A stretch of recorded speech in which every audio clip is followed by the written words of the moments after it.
पिछले टर्म पे हम लोगों ने रिप्रोडक्शन इन ऑर्गेनिज्म के प्रीवियस लेक्चर्स में स्टडी किया कि हाउ ये प्लांट कैन नेचुरली और आर्टिफिशियली प्रोपेगेट्स, ठीक है, जिसमें हम लोगों ने नेचुरल वेजिटेटिव प्रोपेगेशन में by the help of root, by the help of stem, by the help of leaf के बारे में स्टडी किया था। और उसके बाद हम लोगों ने आर्टिफिशियल वेजिटेटिव प्रोपेगेशन के बारे में भी स्टडी किया था, जिसमें हमने पढ़ा था एक सिर्फ और सिर्फ पहला हेडिंग पढ़ा, कटिंग के बारे में डिस्कस किया था। और कटिंग के इनिशियल लेक्चर्स के बारे में हम लोगों ने पढ़ा था कटिंग कैसा होता है, क्या मोटो है इसका, बेसिक हमने वो पढ़ा था। और कटिंग बाय स्टेम के बारे में भी हम लोगों ने डिस्कशन किया था। लेकिन ऐसा नहीं है कि कटिंग सिर्फ और सिर्फ स्टेम के थ्रू ही हो सकती है। Cutting can also be perform by the help of leaf, by the help of root also. तो हम लोग आज इसी के आगे कैरी ऑन करते हैं। हम लोग कटिंग के बारे में डिस्कस कर रहे थे।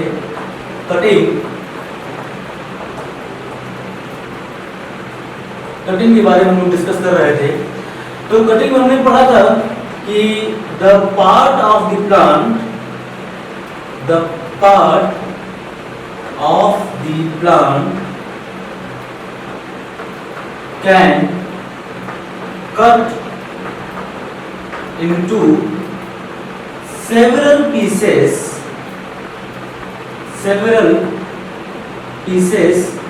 and each piece is planted into soil to form a new offspring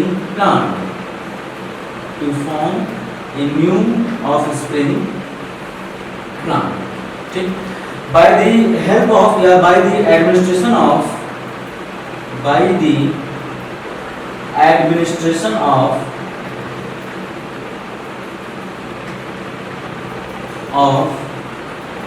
plant growth hormones like indoleacetic acid, indole butanoic acid, etcetera बहुत से। तो ये तो बेसिक कंसेप्ट था कटिंग का, जिसमें हम लोगों ने पढ़ा कि cutting can be perform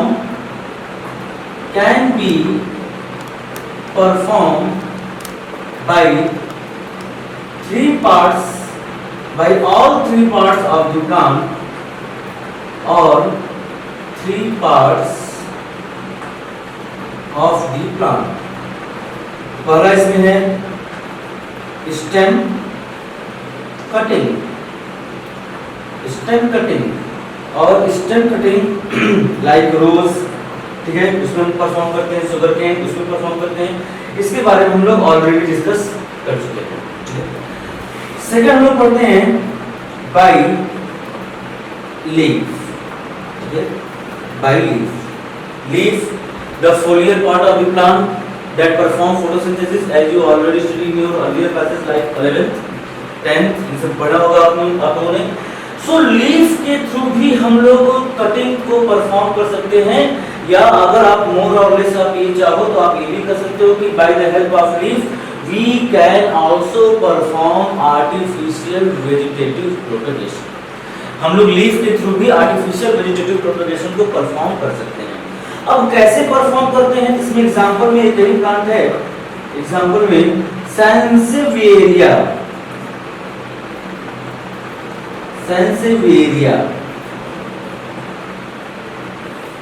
snake plant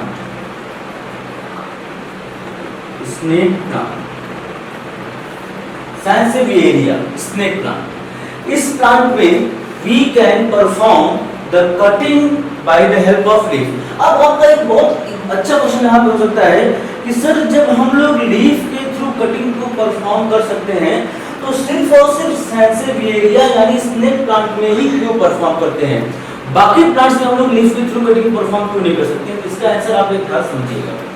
जैसा कि हमने कल आपको समझाया था कि कटिंग अगर आपसे क्वेश्चन पूछा जाए कि क्यों, why the plant can propagate through the natural cut part, यानी अगर आप प्लांट के किसी पार्ट को आप कट करते हो, ठीक है, किसी पार्ट कट करते हो, उसके ढेर सारे पीसेस बनाते हो, और तो हर एक पार्ट एक न्यू ऑफस्प्रिंग प्लांट में क्यों जर्मिनेट कर जाता है? व्हाई? उसके पास ऐसी कौन सी कैपेबिलिटी है जिसके कारण वो आपका एक न्यू ऑफस्प्रिंग प्लांट के रूप में जर्मिनेट कर गया? तो इसका आंसर आप ये देते हो कि because the plant part, because the cutting part, जिस कटिंग पार्ट को आप एज ए नेचुरल या आर्टिफिशियल वेजिटेटिव प्रोपेगेशन के लिए यूज कर रहे हो, because the cutting part have bud, इसके पास क्या होता है?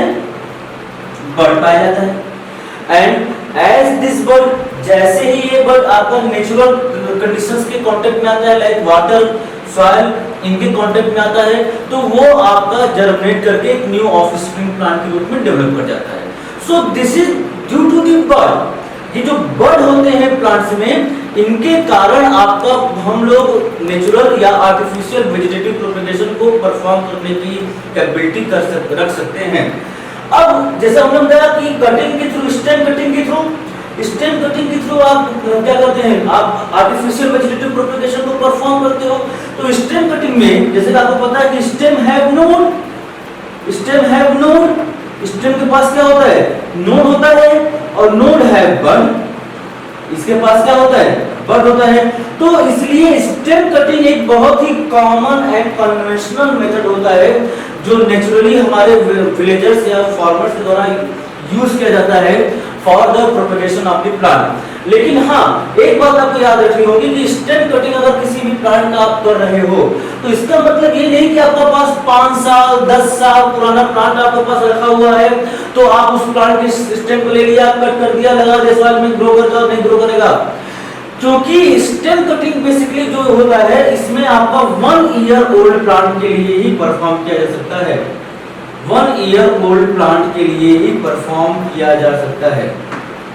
यानी आप जैसे इस साल क्या कहते हैं, ईयर 2020 है, इस साल आपने जो शुगर केन लगाया, उसका आपको जो प्रोडक्ट मिला, आप कुछ प्लांट्स को रख दिया आपने। अब उस प्लांट को अगले साल 2021 में आपने उसके स्टेम को लिया, कट किया, सॉइल लगाया, तो ग्रो कर जाएगा।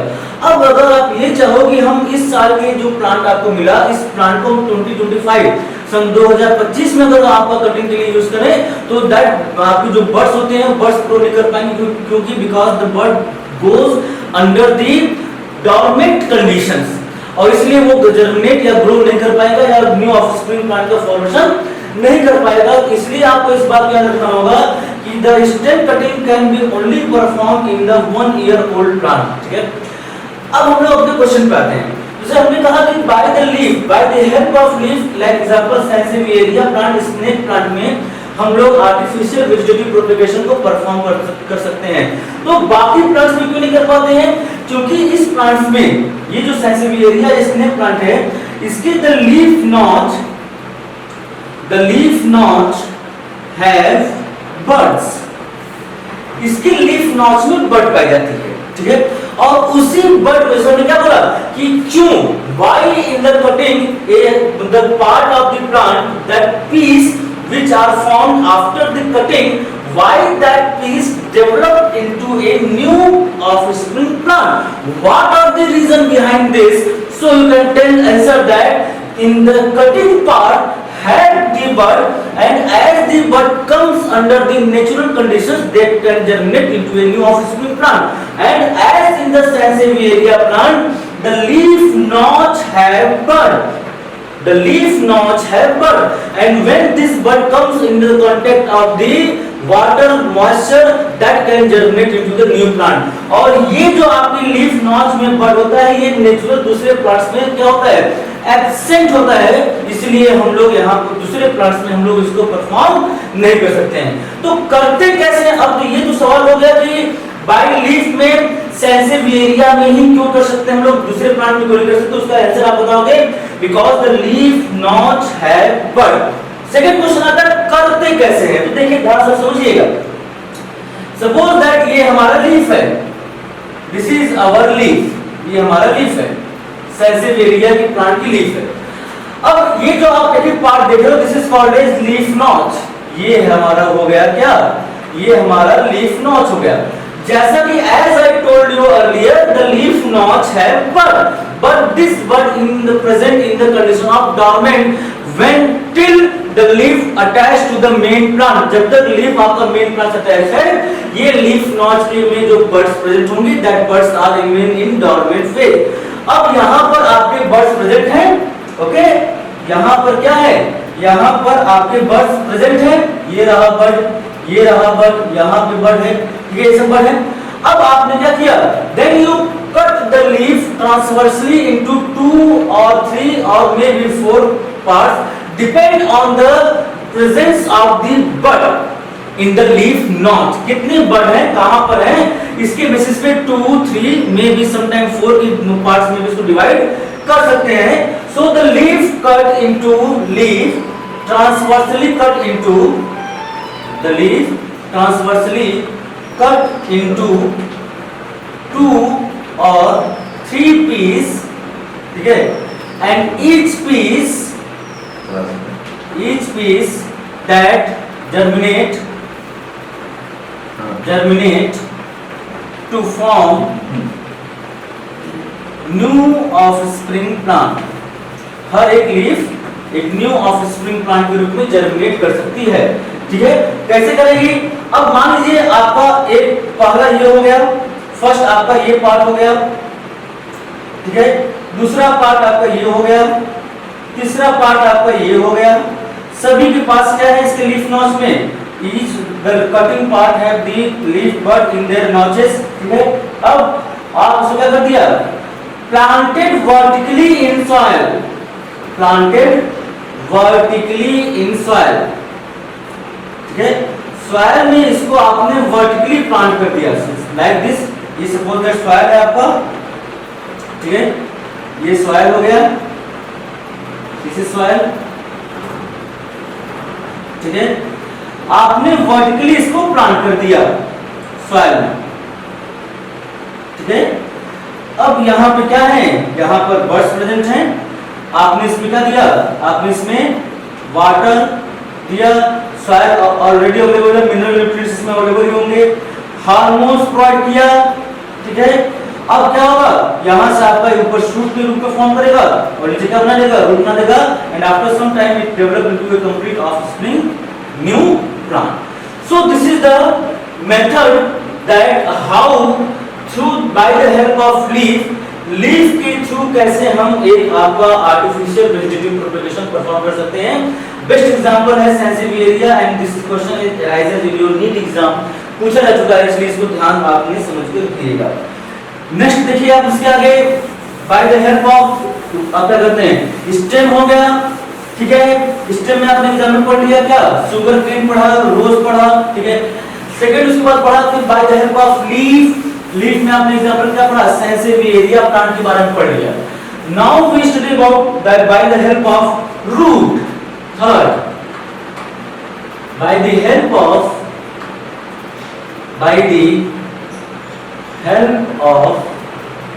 root, ठीक है. रूट के थ्रू कैसे हम लोग वेजिटेटिव प्रोपगेशन को परफॉर्म कर सकते हैं? How can we naturally vegetative perform artificial vegetative propagation perform with the help of root. इसमें एग्जांपल आपको क्या मिलेगा? Example blackberry,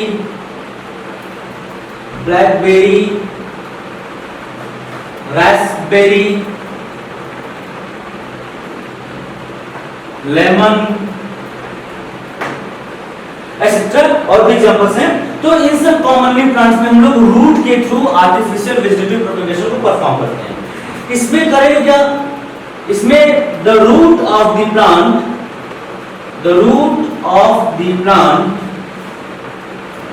cut down into several pieces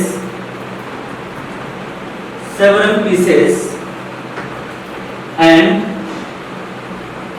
each must have a bud. सारे पास एक बड तो होना ही चाहिए, ठीक. And then these piece of the root, these piece of the root planted into soil from where that germinate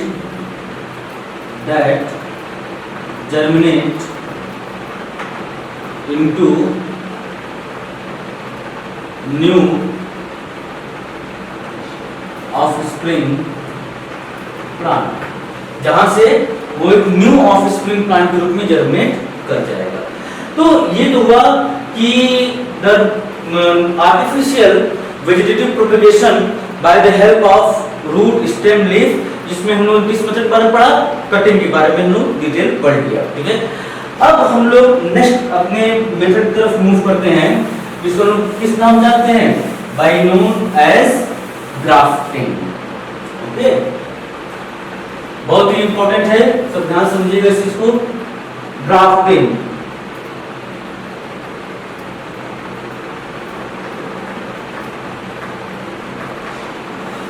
grafting, cutting एक type से uniparental होता है।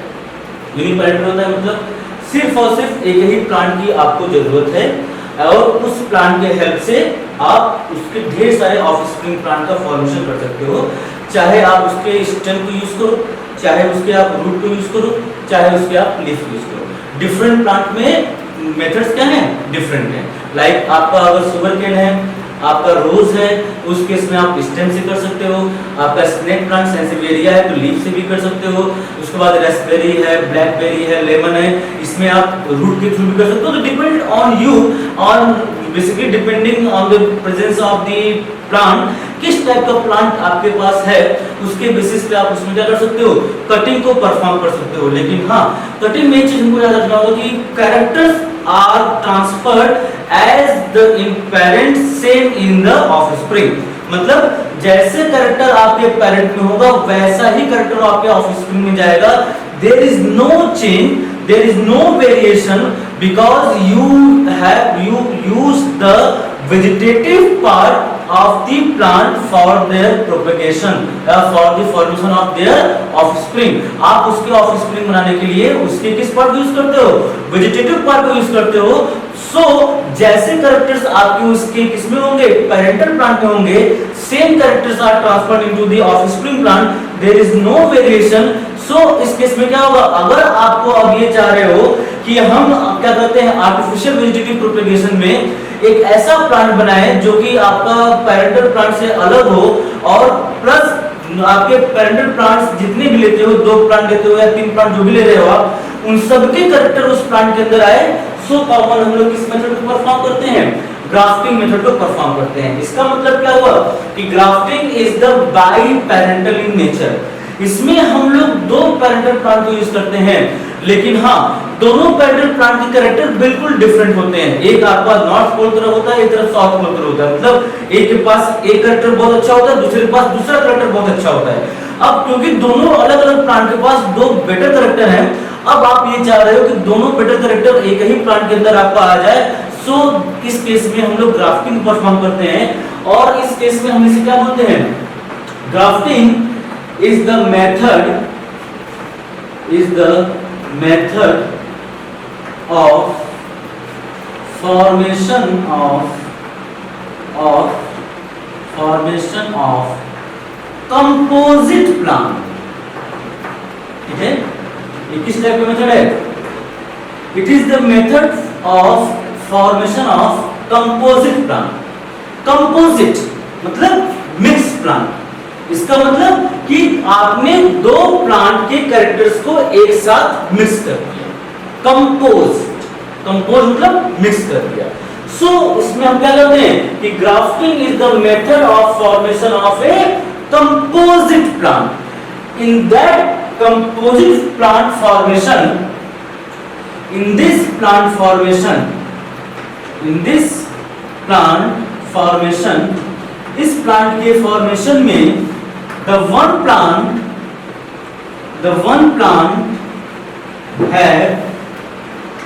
have superior yielding quality, superior yielding quality, इसकी सुपीरियर यील्डिंग क्वालिटी होती है। मतलब इस plant की जो एक आप लोग इसमें आप कंपोजिट प्लांट बना रहे हो, इस कंपोजिट प्लांट में आप जो पैरेंटल प्लांट ले रहे हो, ठीक है, जिस पैरेंटल प्लांट के हेल्प से आपको ग्राफ्टिंग को परफॉर्म कराना है, उस पैरेंटल प्लांट में आपके एक प्लांट के पास सुपीरियर यील्डिंग क्वालिटी होनी चाहिए। इसका मतलब that means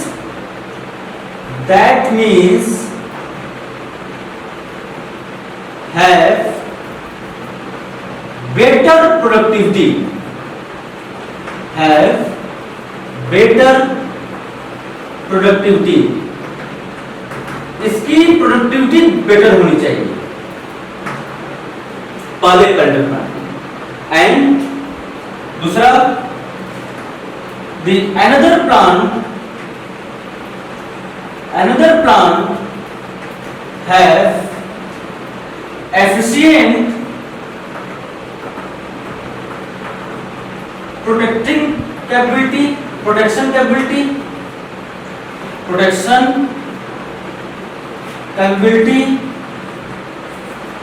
and rooting system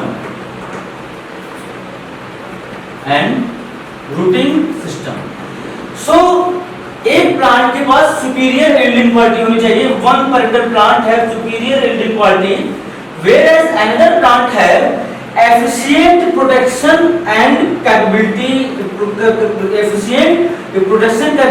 and rooting system। और ये जो आपका सेकेंड प्लांट होता है, basically these are belong to local plant, these are belongs to local plant। ये कॉमनली लोकल प्लांट होते हैं जिनकी रूटिंग कैपेबिलिटी अच्छी होती है, जिनकी प्रोटेक्शन कैपेबिलिटी अच्छी होती है, ठीक है। सो उसमें हम लोग एक प्लांट लोकल प्लांट ले लेते हैं, और दूसरा जो पैरेंटल प्लांट होता है ये आपका superior high yielding quality plant होता है। अब जरा इसको बाय ग्राफ का फिगर देखिए, इसको समझिए।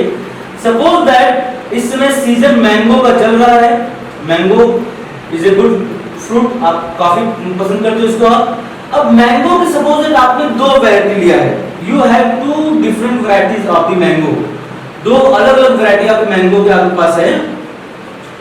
वन वैरायटी दैट इज, जिसको हम लोग मान लीजिए लंगड़ा आम है, सपोज दैट ये है आपका वैरायटी ए और ये है वैरायटी बी, ठीक है।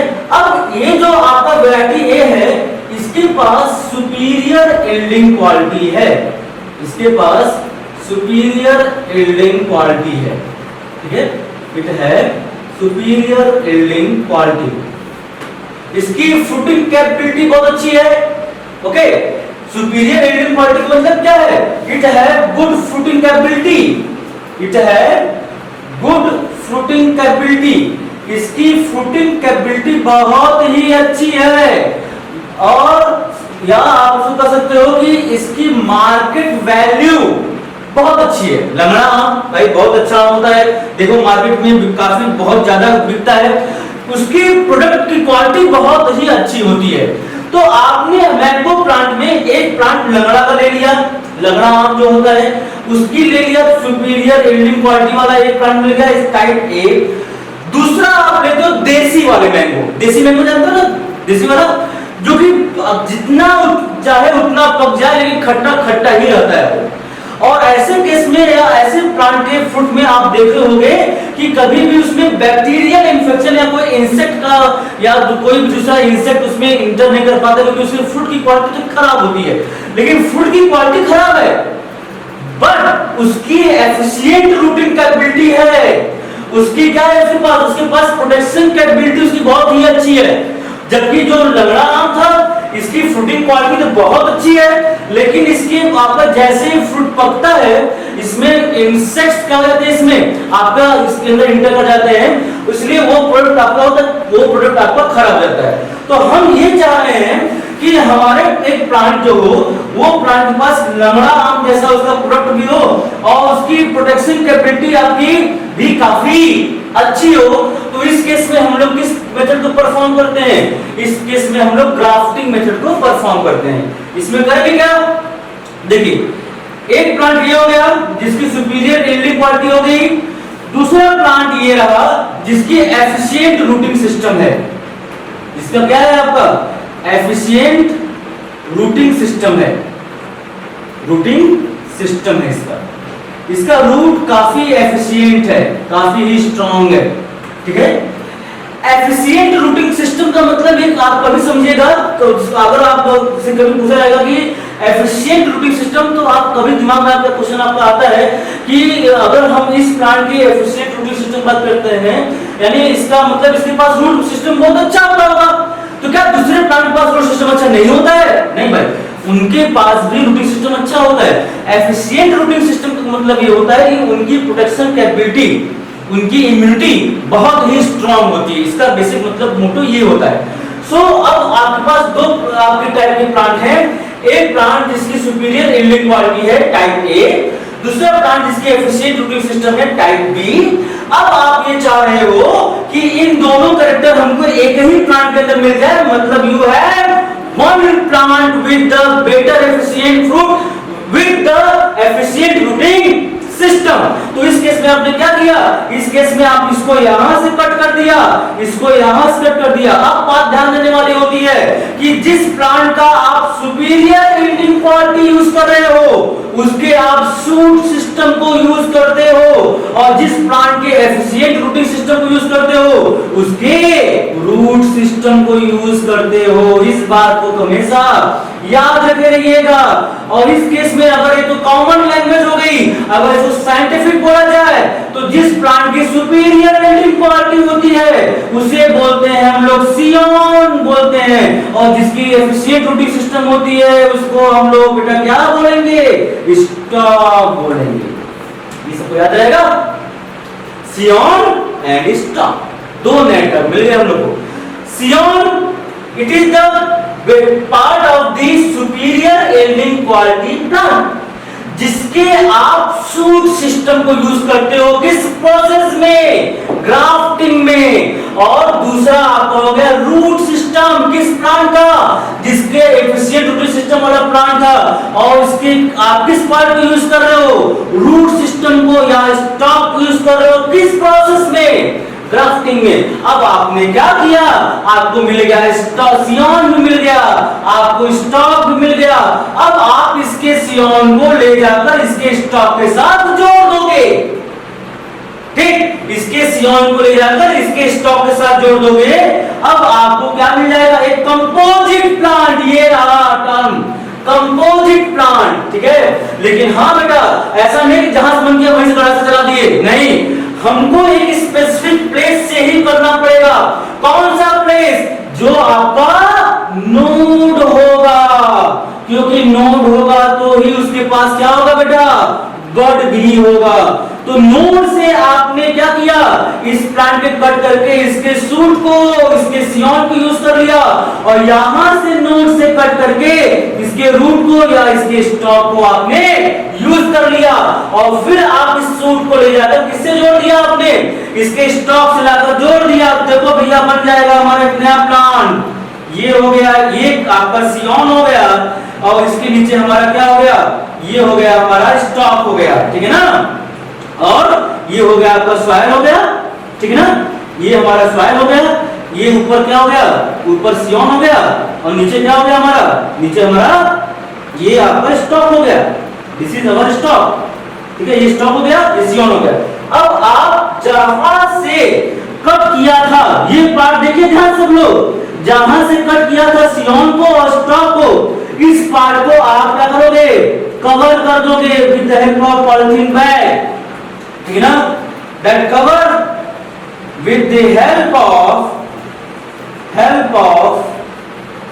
पॉलीथीन बैग, ठीक है, पॉलीथीन बैग से कवर कर दोगे। फिर क्या दोगे इसको, इस पर वाटर मॉइस्चर या वाटर मिनरल, इसके अलावा हार्मोन। अब सवाल आता है, हमारे क्वेश्चन आपको नीट में आ गया कि इफ यू परफॉर्म, एक वैल्यू बेस्ड क्वेश्चन आ गया आपका कि if you perform a grafting, आप कोई ग्राफ्टिंग परफॉर्म कर रहे हो और उस केस में सबसे पहला किस हार्मोन को यूज करते हैं? तो याद रखना कि रूट डेवलपिंग, ठीक है। फिर क्या होगा, यहां से आपका एक न्यू प्लांट क्या कर जाएगा, जर्मिनेट कर जाएगा। यहां से आप न्यू प्लांट जर्मिनेट करेगा, आप इसको यहां से कट करके निकाल कर अलग किसी सॉइल में लगा दिया। अब ये जो सॉइल में आपका जो न्यू ऑफस्प्रिंग प्लांट जर्मिनेट कर रहा है बेटा, यही हमारा क्या होगा, कंपोजिट प्लांट होगा। क्या होगा, कंपोजिट प्लांट होगा।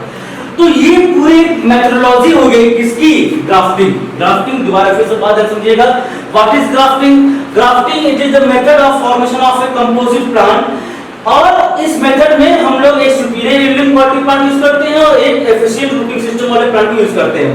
क्योंकि सुपीरियर यील्डिंग क्वालिटी जो प्लांट होता है इसकी फ्रूटिंग क्वालिटी बहुत अच्छी होती है, और जो एफिशिएंट रूटिंग सिस्टम वाला प्लांट होता है इसकी प्रोडक्शन क्वालिटी बहुत अच्छी होती है। आप दो अलग अलग प्लांट लेकर, लेकिन ऐसा नहीं कि आम और इमली को मिला दिया, ठीक है ना, ये नहीं कि ये भैया आम है और ये इमली है, मिला दिया सर अब तो जो फ्रूट बनना चाहिए उसमें आम भी और इमली दोनों होना चाहिए। नहीं, आप हमेशा जो प्लांट लोगे वो एक ही स्पीशीज का होना चाहिए, ठीक है ना, लेकिन वैरायटी आप अलग ले सकते हो। इस बात को याद रखिएगा। इसमें क्या लिखोगे आप लोग, the plant which are used, the plant which are used, जिस प्लांट को आप यूज कर रहे हो that belong to same species, ठीक है ना, that belong to same species, वो same species से belong करता है, ठीक है ना, but variety may be different, variety क्या हो सकता है, variety आपका different हो जाएगा, variety may be different, species same होना चाहिए, वैरायटी डिफरेंट हो सकता है, कोई दिक्कत नहीं है। तो मान लीजिए आपके पास दो प्लांट है, एक ही स्पीशीज के हैं, वैरायटी में भी अलग अलग है, एक वैरायटी ए एक वैरायटी बी है, एक वैरायटी की सुपीरियर यील्डिंग क्वालिटी है, दूसरे वैरायटी की एफिशिएंट रूटिंग सिस्टम है। दोनों को आपने कट किया नोट से, एक का सियॉन यूज किया, एक का स्टॉक यूज किया, दोनों को जोड़ दिया, रैप किया, रैप करने के बाद जहां से दोनों जुड़े होंगे वो नोडल पार्ट है, वहां पे बड भी होगा। जैसे इस पे आप वाटर, मिनरल और हार्मोन को ऐड करोगे वो बड आपको जर्मिनेट करके रूट बनाएगा, फिर शूट बनाएगा, और जैसे वो रूट और शूट बनेगा आप इस नए प्लांटलेट को, इसे क्या बोलोगे बेटा, प्लांटलेट, इस नए प्लांट को आप उस प्लांटलेट को निकाल के आप फिर सॉइल में जब लगाकर उसको सेल्फ इंडिपेंडेंट ग्रो करा सकते हो, ठीक है। तो ये तो बेटा हमारी बात हो गई किसकी, ग्राफ्टिंग की। तो ग्राफ्टिंग के जो आपके रेस्ट्रिक्शंस हैं, लिमिटेशंस हैं, क्या क्या है? पहला लिमिटेशन ये है कि प्लांट, जिस भी प्लांट को यूज करते हो वो सेम स्पीशीज का होना चाहिए, वैरायटी डिफरेंट हो जाए। मतलब कि अब बहुत से लोगों को समझ में आया नहीं हो कि एक ही स्पीशीज होना चाहिए, वैरायटी डिफरेंट होना चाहिए, इसका मतलब क्या हुआ सर? तो इसको सिंपल लैंग्वेज समझो, जैसे आम है और नीम है, तो आम, मैंगो, नीम, डिलेक्टिका इंडिका, ठीक है, दोनों अलग अलग स्पीशीज है, ठीक है, दोनों अलग अलग स्पीशीज है। तो अब आप इन दो अलग अलग स्पीशीज में चाहो तो ग्राफ्ट कर दो, पॉसिबल नहीं है। तो अब होगा सर, इसका मतलब क्या होगा, तब कब किस केस में करेंगे हम? तो आम ले लिया आपने, अब आम में आपको दो वैरायटी है, एक लंगड़ा आम है और एक देसी वाला आम है। तो लंगड़ा आम और देसी आम के बीच में मिक्स करा के आप क्या कर सकते हो, ग्राफ्टिंग को परफॉर्म कर सकते हो। पहला लिमिटेशन तो ये हो गया। दूसरा लिमिटेशन है, सेकंड जो लिमिटेशन है कि the grafting can be only perform in the case of cadmium bearing plant, ठीक है ना। ग्राफ्टिंग जो होता है, the grafting can be perform, ये सिर्फ और सिर्फ किस केस में परफॉर्म हो सकता है, only in cadmium bearing plant, ये सिर्फ कैडमियम बियरिंग प्लांट के केस में ही परफॉर्म हो सकता है। कैडमियम बियरिंग प्लांट में कौन आ जाएगा, इसमें डाइकॉट प्लांट्स आ जाएंगे, साथ साथ में कौन आ जाएंगे, जिम्नोस्पर्म्स भी आ जाएंगे। मोनोकॉट केस में हम लोग जनरली इसको परफॉर्म नहीं कर सकते, because monocots are very soft plant, वो बहुत सॉफ्ट प्लांट होते हैं और इस केस में हम उनको ग्राफ्टिंग उसमें परफॉर्म नहीं कर सकते हैं। दूसरा लिमिटेशन ये हो गया। तीसरा लिमिटेशन क्या हुआ इसका? तीसरा लिमिटेशन इसका ये हुआ कि बहुत बड़े बड़े प्लांट जो होते हैं आप उनके केस में ग्राफ्टिंग परफॉर्म नहीं कर सकते। मतलब मान लीजिए आपके पास कोई 50 फीट का नीम का प्लांट है, 50 फीट का कोई आम का प्लांट है, आप कहोगे सर हमको इसका ग्राफ्टिंग कराना है, बेटा कहां, इतना बड़ा प्लांट कहां से कर लोगे, कैसे लगाओगे, पॉसिबल नहीं है। इसलिए हम लोग ग्राफ्टिंग को एक आपके 2 या 3 या 4 may be 5 year old plant में कॉमनली इसको यूज कर सकते हो। इसमें प्लांट जिसको यूज करते हो that belong to same species, variety में बी डिफरेंट। तीसरा, grafting can be only perform in cambium bearing plant like dicot and gymnosperm, and next one, the grafting can be only performed in the small trees or in the shrub cases। ठीक है, okay, thank you so much. इसके बाद हम लोग आगे next